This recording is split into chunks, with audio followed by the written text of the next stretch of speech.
Fundamentals of Blended Learning. My name is Michael Thompson, and I'm the Director of School Partnerships at Education Elements. We work with schools across the country to help them think about blended learning and to design instructional models which use technology effectively. Our primary product is the HLMS, which I will discuss in more detail in some of our other videos. In this video, I want to share the fundamentals of blended learning. I'll explain what is meant when someone uses the term blended learning, describe some of the blended learning models, and discuss the results we are getting.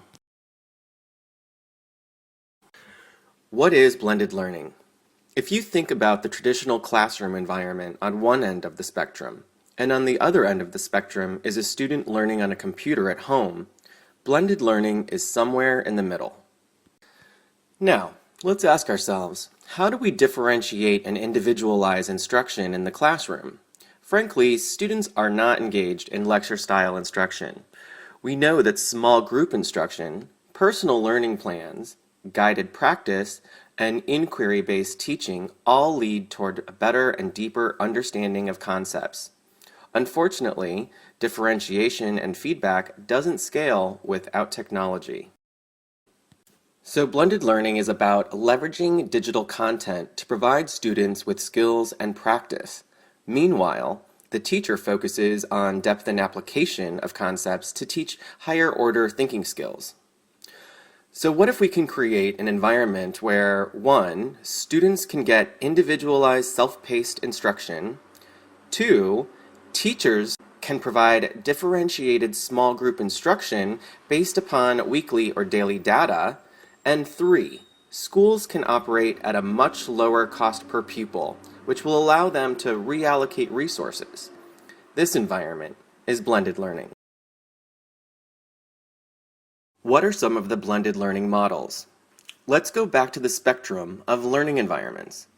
As we see it now, there are 4 models emerging: lab rotation, class rotation, flex, and pod.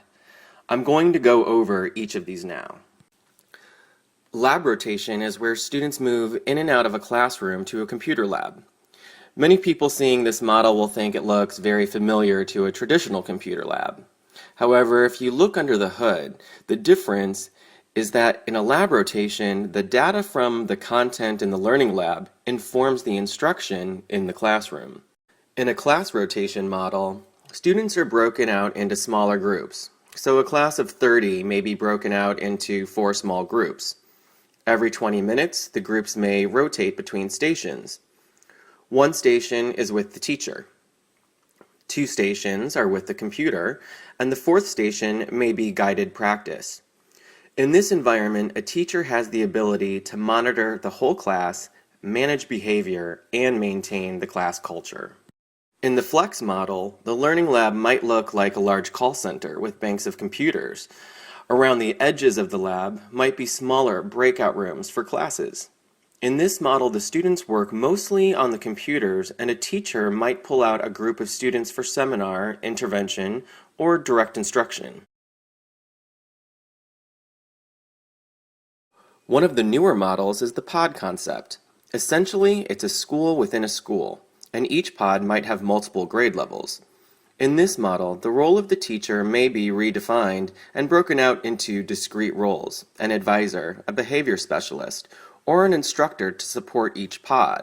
All of these models are rethinking the traditional school, giving students more control over their learning and providing students with targeted instruction. What are some of the results?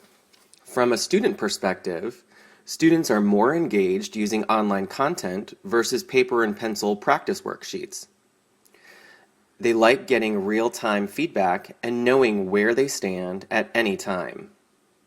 Students can control how fast or slow they need to go through a lesson. In these schools,